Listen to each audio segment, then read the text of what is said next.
చూడండి, కీర్తన 42 చూద్దాం, చదువుకుందాం. 42. హల్లెలూయా. నేను వెలుగెత్తి యెహోవాకు మొరలిస్తున్నాను, ఎలుగెత్తి యెహోవాను బతిమాలుకొంచున్నాను. చాలు. హల్లెలూయా. మీరు వినండి దేవుని యొక్క వాక్యం. హల్లెలూయా. ఎందుకు ఈ మాటలు దేవుడు మనకి తెలియజేస్తున్నాడంటే, ఏదో ఆశమాశలు పని లేక మనము దేవుడి మందిరానికి రాలేదు. దేవుడు మరి భూమి మీద చాలా మంది ఉన్నారు, అయినా ఆయన మనని పట్టుకున్నాడు. మీరు అనుకుంటారు మేము పట్టుకొని మందిరానికి పోతున్నాం మనం అనుకుంటున్నాం, కానీ ఆయన మనని పట్టుకున్నాడు. హల్లెలూయా. ఆయన పట్టుకోకపోతే మనము ఇక్కడికి రాలేము. హల్లెలూయా. ఎందుకంటే ప్రభువైన యేసుక్రీస్తు ఈ సృష్టి అంతా ఆయనదే. హల్లెలూయా. కానీ ఆయన సృష్టి అంతా ఆయనదైనప్పటికైనా సరే ఆయన ఎవరు నమ్ముకున్నాడు? హల్లెలూయా. ఎలుగెత్తి ప్రార్థన చేసే వారిని నమ్ముతాడు దేవుడు. అర్థమవుతుందా? ఎవరైతే ఎలుగెత్తి ప్రార్థన చేస్తారో వారి జీవితంలో కూడా దేవుడి కార్యాలు నెరవేరేది. హల్లెలూయా. హల్లెలూయా. చాలా మంది మరి నాకు ఒక్కొక్కసారి అనిపిస్తా ఉంటుంది, వీళ్ళు ఏమి నేర్చుకుంటున్నారు అసలు దేవుని సన్నిధిలో వాళ్ళు ఎందుకు అసలు దేవుని దుఃఖపరుస్తారు? హల్లెలూయా. నిజంగా మనము వెలుగెత్తి ప్రార్థన చేస్తే దేవుడు మనకి తెలియజేస్తాడండి, ఎట్లా నడవాలి, ఎలా ఉండాలి, ఎవరితో ఎట్లుండాలి, ఎవరితో ఎలా మాట్లాడాలి. ప్రార్థన చేయకపోతే మాత్రం నీకు ఏమీ దొరకదు. హల్లెలూయా. అందుకోసమే ప్రియ సహోదరి సహోదరుడా, దేవుడు ఒక ఉన్నతమైన స్థితికి తీసుకుపోవాలనే తన యొక్క ఉద్దేశం. హల్లెలూయా. దేవుని నమ్మిన తర్వాత నిజంగా నువ్వు మేలు పొందాలి. దేవుని నమ్మిన తర్వాత నీ పాత జీవితము మారిపోవాలి. దేవుని నమ్మిన తర్వాత నీ ఆలోచన అంతా కూడా మారిపోవాలి. హల్లెలూయా. హల్లెలూయా. చాలా మంది ఎలుగెత్తి ప్రార్థన చేస్తుంటారు, కానీ జీవితం మారదు. చాలా మంది దేవుని మందిరానికి వస్తారు, వాళ్ళ అలవాటు మారదు. హల్లెలూయా. పాత లోకంలో ఉన్నట్టే ఉంటుంటారు. హల్లెలూయా. అందుకోసమే దేవుని యొక్క వాక్యం చెలవిస్తుందండి. మనం ఏం చేయాలంట?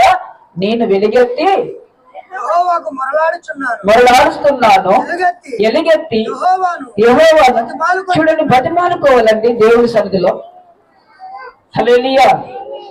ఎంత కష్టమైనా పడతారు, ఎంత శ్రమైనా బాధైనా పడతారు, కానీ దేవుడి దగ్గర వెలుగెత్తి ప్రార్థన చేయలేవరు. హల్లెలూయా. దేవుడు మందిరానికి రావడానికి కూడా ఏదో ఆలోచన చేస్తుంటుంటారు. మీరు దేవుడి మందిరానికి రావడానికే ఆలోచన చేస్తున్నదే, ఇంకా మీరు ఏం ప్రార్థన చేస్తున్నారు నిజంగా చెప్పండి? హల్లెలూయా. ఏం ప్రార్థన చేస్తున్నారు?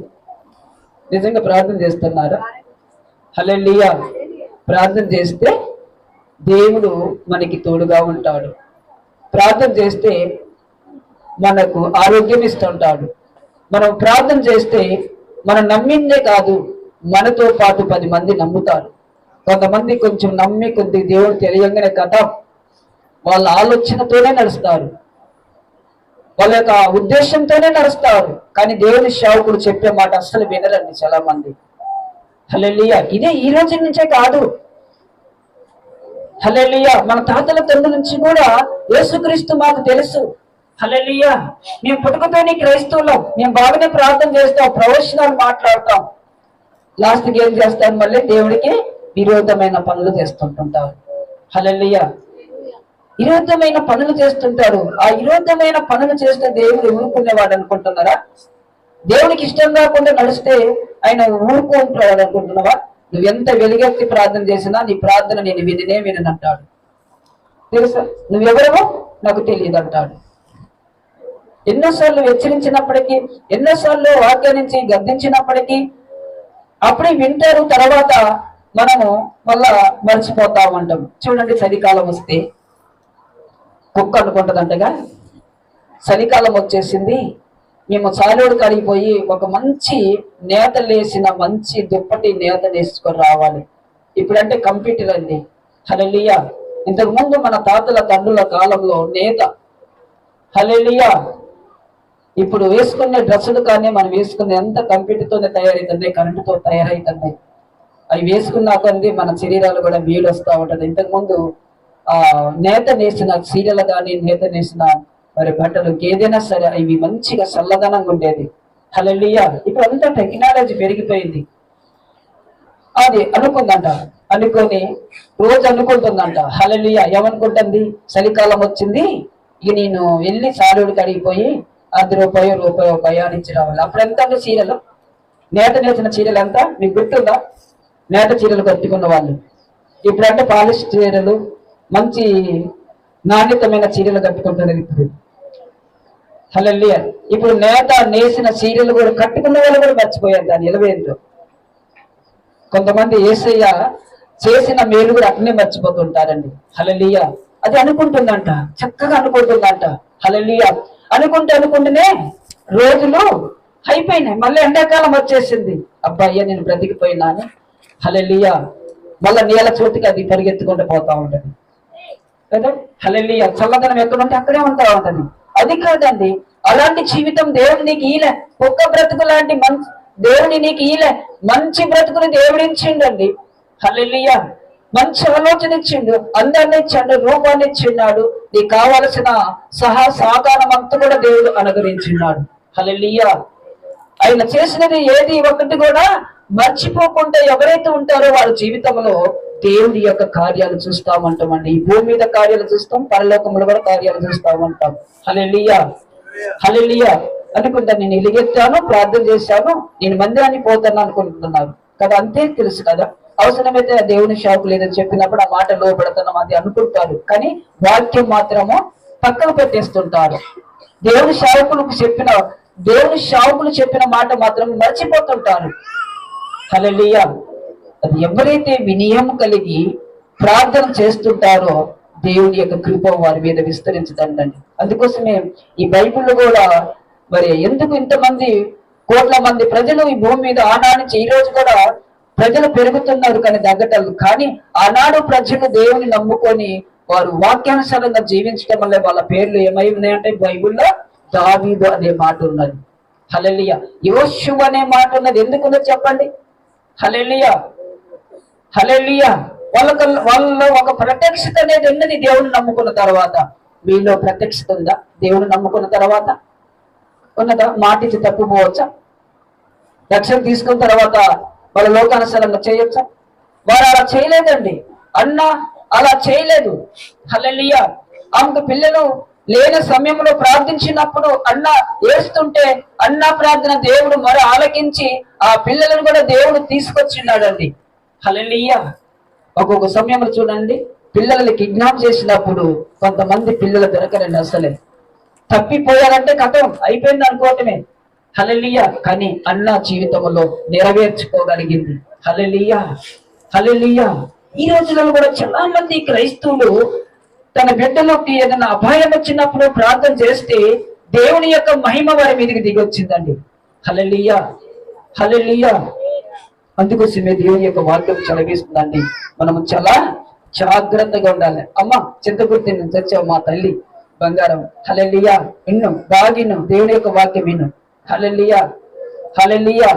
మనము పక్షడేసుకొని తిన్నా కూడా అది సంపూర్ణతగా రుచిగా ఉండాలి. కొంతమంది బిర్యానీ తిన్నా కూడా అది రుచిగా ఉండదు. హల్లెలూయా. చాలా మంది పెద్ద ఇల్లు కట్టుకుంటుంటారు. ఆ పెద్ద ఇంట్లో కూడా ఎప్పుడు చూద్దామో కూడా గొడవలే ఉంటాయి. అందుకోసం అంటాడు పెద్ద ఇంట్లో ఉండటం కంటే చిన్న ఇంట్లో ఉండటమే మేలు అని అంటారు. దేవుని యొక్క వాక్యం చెలవిస్తుంది.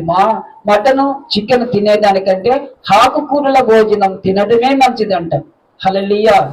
శత్రువు వాళ్ళ ఇంటికి పోయి మనం ఎంత మంచిగా పెట్టినా కూడా అది ఏమంటుందంట, అది వాళ్ళు బిర్యానీ పెట్టినా కూడా ఏది పెట్టినా కూడా అది మాకేదో ఒకసారి అనిపిస్తుంది. అసలు పక్షుల పేరు పెట్టినా పర్వాలేదు కానీ ఇలాంటి బిర్యానీలు మాకు వద్దు అనిపిస్తా ఉంటది. హల్లెలూయా. ఒక్కోసారి వాళ్ళు కానుకలు ఇస్తుంటూ కూడా నాకు తీసుకోముంది కదా వాళ్ళ యొక్క మనస్తత్వాన్ని బట్టి వాళ్ళ ఉద్దేశాన్ని బట్టి. హల్లెలూయా. నా మనసు అలాంటి కాదు. ఎందుకంటే దేవుడు ఏ మాట చెబుతాడో ఆ మాట ప్రకారం ఉండాలి, ఉండి వాళ్ళను కూడా ఆ విధంగా నడిపించాలనే ఒక ఆశతో తప్ప నాకు మీ మీద ఏ మాత్రము ఈర్ష్య కోపం ఏ మాత్రం ఉండదండి. యేసు ప్రభుకు కోపం ఉండదా? మనం యేసు ప్రభుని నమ్మి యేసు ప్రభుని దేవుడిని తెలుసుకొని నటిస్తే మాత్రమే ఆయన కోపం వస్తుంది. హల్లెలూయా. నటిస్తే కోపం వస్తుంది. ఆయన ఏమంటారు తెలుసా? ఒక్క వాక్యములో నేను వీళ్ళగొట్టి ఏం పంపిస్తాడంట? జోరీగులను కందిరీగులను పంపిస్తాడంట. హల్లెలూయా. నటిస్తూ దేవుని సన్నిధికి వచ్చిన తర్వాత బాప్టిజం తెలుసుకున్న తర్వాత ఏదో నామకార్థంగా జీవించడం దేవుడికి అస్సలు ఇష్టం ఉండదు. నమ్మకపోతే, నీకు తెలియకపోతే దేవుడు నిన్ను సేవిస్తాడు. నటించొద్దండి క్రైస్తవ జీవితంలో. ఒక్కరోజు ఉపవాసం ఉన్నా పర్వాలేదు, నువ్వు సరైన కట్టుకున్న వస్త్రాలు లేకపోయినా పర్వాలేదు, నీకు బంగళాలు బిల్డింగులు లేకపోయినా పర్వాలేదు, అది నీతితో వచ్చిన కొంచెమైనా కానీ అక్కడ నీకు నెమ్మది ఉంటుందని దేవుని యొక్క వాక్యం చదివిస్తాను. నీతితో బ్రతకండి, వాక్యంతో బ్రతకండి, వాక్యంతో నడవండి. దేవుని సేవకులు ఏది చెప్తే అది చెయ్యండి. అలా చేసి చూడండి అండి. హల్లెలూయా. అలా చేసి చూడండి అంతే. హల్లెలూయా. అలా చేసి చూస్తే దేవుని యొక్క కృప ఉంటుంది. మీరు అనుకోవచ్చు, నాకైతే సంతోషమేనండి, నాకు వెనకాల ఎన్ని ఇబ్బందులు ఆర్థికం ఉన్నా కూడా నాకు అనిపింది ఇబ్బందులు ఆర్థికం ఉండి. తల్లి కడుపులో నుంచి వచ్చినప్పుడు ఏమైనా తీసుకొచ్చామా? పోయేటప్పుడు ఏం తీసుకుపోలేం కదా. బ్రతికిన కొన్ని దినాలైనా సరే దేవునికి మనం మంచివారుగా అనిపించుకోవాలి, మనుషులకి మంచివారుగా అనిపించుకోవాల్సిన అవసరం లేదు. హల్లెలూయా. హల్లెలూయా. మనుషులకు ముందు మనం ఏదో కిరీటం పెట్టుకోవాల్సిన అవసరం లేదు. హల్లెలూయా. నీ తగ్గింపు జీవితాన్ని నేను హెచ్చిస్తానండి. హల్లెలూయా. ఆ కార్యాలు చాలా మంది నెరవేర్చుకోలేవు. కొంతమంది హెచ్చింపు కోసం అస్సలు పరిగెత్తద్దు. హల్లెలూయా. దేవుని యొక్క వాక్యం చెలవిస్తుందండి. మీరు ఇంకా ఈ తరంపోడు క్రైస్తవులు ఇంకా మీరు నేర్చుకోవాల్సింది చాలా ఉన్నది తెలుసా.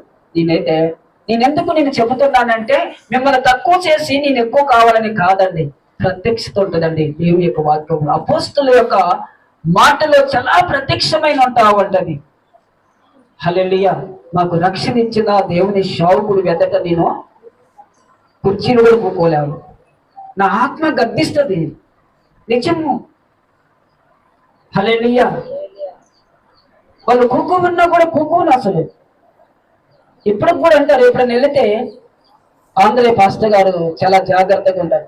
ఇక్కడే కాదండి, మా సంఘములే కాదు, మా రూరల్ మండలంలో సేవకులలో కూడా నన్ను చాలా గమనిస్తూ ఉంటారు. ఏంటి పాస్టర్ గారు నువ్వేం మాట్లాడు, వస్తావు వెళ్తావు అంటాడు. ఏముంది, వచ్చి వెళ్ళకపోతే మనకి ఏమన్నా అక్కడ ఏమైనా ఉందా మాట్లాడటానికి? హల్లెలూయా. మనకి తగదు, మనం మాట్లాడలేం, మనకు అవసరం లేదు అనుకుంటా ఉంటాం. అందుకోసమే దేవుని యొక్క వాక్యం చలపిస్తుందని, ఎవరైతే తగ్గించుకోగలుగుతున్నారో వారు హెచ్చించబడతారని దేవుని యొక్క వాక్యం చదివిస్తుంది. నీ ఇంట్లో తగ్గింపు ఉండాలి, నీ పిల్లల్లో తగ్గింపు ఉండాలి, సమాజంలో తగ్గింపు ఉండాలి, అన్నిటిలో తగ్గింపు ఉండాలి. అప్పుడు దేవుని యొక్క కృప మన మీద ఉంటుందని దేవుని యొక్క లేఖనం చదివిస్తుందండి. హల్లెలూయా. హల్లెలూయా. ఎన్ని చెప్పినప్పటికైనా మర్చిపోతామంటాం. దూరం ప్రాంతం నుంచి వచ్చిన ఊళ్ళో ఉన్న క్రైస్తవులు కూడా తొందరగా రాదు. ఎంతైంది మీరు వచ్చేటప్పుడు? ఖమ్మం నుంచి వచ్చేటప్పుడు అంటే వాళ్ళ పాపం ఏదో ప్రయాణం చక్కగా సరంగా లేక ఈ పల్లెటూరికి రావడమే కష్టం పాపం. ఏం కొనుక్కున్నారు ఇలా? మటన్ ఎంతమంది కొన్నారు? హల్లెలూయా. తినండి, మంచిదే, పుష్టిగా తినండి, కానీ చాలా జాగ్రత్తగా ఉండాలి. ఎవరన్నా మాకు మటన్ చికెన్ ఏదైనా ఇచ్చారనుకో దాన్ని బీరోలో ఏమంటారు, ఫ్రిడ్జ్ లో పెడతాం. ఇప్పుడు ఫ్రిడ్జ్ ఉందండి. హల్లెలూయా.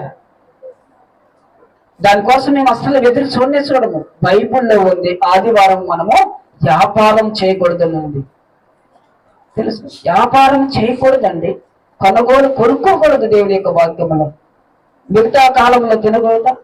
ఆదివారమే తినాలి, ఆదివారమే బట్టలు ఉతకాలి, ఆదివారమే బోళ్ళు బొచ్చులు అన్ని బాగా రుద్దాలి, ఎండేయాలి, ఈ మంచిగా అప్పుడు తీరికతో అని చిన్నగా మందిరానికి వస్తా ఉంటారు. ఇదేనా క్రైస్తవ జీవితం? నాకైతే అసలు రోత అనిపిస్తా ఉంటది. హల్లెలూయా. లేక చెప్తున్నారా? క్రిస్మస్ పండుగ వచ్చిందంటే వారు నిజంగా వారి ఇంట్లో ఒక శుద్ధీకరమైన కోరిక కూడా ఉండదండి. హల్లెలూయా. మేము దేవుని నమ్మినప్పుడు మరి శబ్ద ఘటకతోనే మేము దేవుని నమ్ముకున్నాం. దేవుని దయ వల్ల ఇప్పుడు అట్లేం లేదండి. ఆనాటి నుంచి ఈ రోజు వరకు కూడా ఇంట్లో ప్రార్థన పెట్టకుండా ఎప్పుడూ ఉండకపోయేది. ఇంట్లో ప్రార్థన చేయకుండా భోజనం చేయకపోయేది. ఇక్కడికి వస్తున్నారు ఇంతమంది అంటే కారణం ఏంటి? నేను మీకు డబ్బులు ఇస్తున్నానా? మీరే నాకు ఇచ్చిపోతున్నారు. మరి ఆ ప్రయోజనం మీకు ఉండాలా వద్దా? నేను ఒక్కరిని మెప్పు పొందుకొని కడుపు నింపుకుంటే చాలు అనుకుంటాను. ఎందుకు నేను ఇంత ఖండించి చెప్పాలి మీకు? మీరు చూడండి, అలా చేసి చూడండి. సమయానికి దేవుని మందిరానికి రండి దయచేసి. లేకపోతే రాకండి, అసలు నమ్మకండి నా యేసయ్యని. ఎందుకు నమ్ముతున్నారు అసలు? మీరు నమ్మకపోతే ఇంకొకరు నమ్ముతుంటారు. హల్లెలూయా, హల్లెలూయా. అమ్మ 2025 అయిపోతుంది. జనవరి ఫస్ట్ వచ్చే మరి క్రిస్మస్ పండుగలు వస్తున్నాయి. ఇంకొచ్చే నెల 25వ తారీఖు అలా కదా, అంతేనా? ఇది 11వ నెల అయిపోయింది. ఇక మనకి రేపటి నుంచి, ఎప్పటి నుంచి? 1వ తారీఖు రేపటి నుంచి. హల్లెలూయా. ఎంతమంది ఉన్నారు మీ సిద్ధపడి? మనం ఇంట్లో బొచ్చెలు గోడలు తెల్లగా రుద్దుకొని పెట్టుకుంటామంటే, నీ ఇంట్లో సంవత్సరానికి క్రిస్మస్ కి నీ ఇంట్లో ప్రార్థన జరుగుతుంటే, వాళ్ళు సంవత్సరానికి ఒక్కసారి క్రిస్మస్ పండుగ వేడుకలు వాళ్ళు చేస్తున్నారు, వారు యేసయ్యను నమ్ముకున్నారని అన్ని జనులకు వినపడతా ఉంటది. పాస్టర్ గారు వచ్చి ఏం చేస్తాడు? హల్లెలూయా. పాస్టర్ గారు వచ్చి మరి ఒక 10 మంది కలిసి ఆ ఇంట్లో అడుగు పెట్టి ప్రార్థన చేసినప్పుడు ఆ దీవెన ఉంటదండి. హల్లెలూయా. మా ఇంటి ఎప్పటికీ ఆ రేకులు పాత జీవితంలో ఉన్నాయి. రేకులు ఎప్పటికి కూడా ఉన్నాయి. అటు పక్కకేసి తలకాకి తలిగేది ఎంత మాత్రం కూడా లేకపోయేది నీటిగా. మరి మరి చాలా రోజులు మరి మా నీళ్ళల్ని మేము మంచం వేసుకొని ఉండేవాళ్ళం. పందికొక్కులు అవి ఇవన్నీ మరి ఉండేది. ఇప్పుడన్నా మేరవ పోసినామని. అలాంటి సమయంలో మన యేసయ్యను నమ్ముకొని ఈరోజు ఈ స్థితిలో ఉన్నామంటే నాకు ఇది చాలా విలువగా అనిపిస్తా ఉంటుంది. మీకు ఎట్లా అనిపిస్తుందో కానీ నాకు ఇదే విలువండి. ఆనాడు మేము ఎట్లా ఉన్నామో మాకు తెలుసు. హల్లెలూయా. తిలనైన పరిస్థితుల్లో కట్టుకోనైన బట్టలు, జీవితంలో అన్ని ఏమి లేని కోల్పోయి ఎంత కష్టం చేసినా, ఏం చేసినా కూడా ఒక్క రోజు భోజనం మరి ఇంకొక నలుగురికి భోజనం పెట్టిన పరిస్థితి మా జీవితంలో మా యేసయ్యను నమ్ముకున్నాం. ఎట్లా నమ్ముకున్నాం తెలుసా? ఏదో సంతోషానికి నమ్మలేదు. కష్టాలు వచ్చినాయి, బాధలు వచ్చినాయి, ఇబ్బందులు వచ్చినాయి, ఏడిపే మిగిలిపోయింది మాకైతే. హల్లెలూయా. మాకైతే అలాంటి వేడుక లేదండి. మాకైతే హల్లెలూయా. మా భార్యతో లేదు, మాకు కష్టము, మాకేమి తినటానికి లేదు, అన్ని సమృద్ధిగా ఆయన మాకు ఇచ్చున్నాడు. హల్లెలూయా, హల్లెలూయా. దేవుడి యొక్క వాక్యం ఏముంది తెలుసా మీకు? మీ గిన్నె నిండి పొర్లిపోయి ఇతరులకి పెట్టాలని ఉంది దేవుడి యొక్క వాక్యం. ఎప్పుడంట? అనాలోచనతో దేవుడి మందిరానికి వస్తున్నా, ఎట్లా పడితే అట్లా చేస్తున్నా. మా షావుకులు ఎలా చెప్తే అలా నడుచుకోలేదు. మా షావుకులు మాట గిరు తప్పలేదండి. మీరైతే ఏం లేదు, వద్దుదే పొట్టే ఏం లేదు. పొట్టేమైంది చెప్పండి? గాలికి లేచిపోతా ఉండదు. మీరు గాలికి లేచిపోవాలని చూస్తున్నారా? మరి గింజల్లాగా ఉండాలనుకుంటున్నారు. గింజల్లాగా ఉండండి. హల్లెలూయా. ఒక రోజు అంట వాక్యములో ఉన్నది మన అంటే తూర్పాలు పోతాడంట దేవుడు. తూర్పాలు పోతాడంట అండి. తూర్పాలు పోసినప్పుడు గట్టి గింజలు కల్లాలు ఎట్లా పడితే దేవుడి సన్నిధిలో కూడా మనం మంచిగా నమ్ముకుంటే మంచిగా ఉంటామంట. హల్లెలూయా. అందుకోసమే యేసయ్య నామము చాలా విలువైందండి. హల్లెలూయా. మేము అన్ని జనుల కుటుంబాల నుంచి వచ్చినాం. మేము తాతల తండ్రులు తెలుసుకోలేం యేసయ్యని. అన్ని జనుల కుటుంబాల నుంచి వచ్చినాం. మీరైతే కాస్త కూస్తో మరి మీ తండ్రులు కూడా నమ్ముకున్న వారు క్రైస్తవులు ఉన్నారు. హల్లెలూయా. ఉండి కూడా ఆ సత్యాన్ని ఇంకా నమ్మలేకపోతున్నారు. హల్లెలూయా. అందుకోసమే దేవుని యొక్క వాక్యం చదివిస్తుందండి. చాలా జాగ్రత్తగా ఉండాలండి. హల్లెలూయా.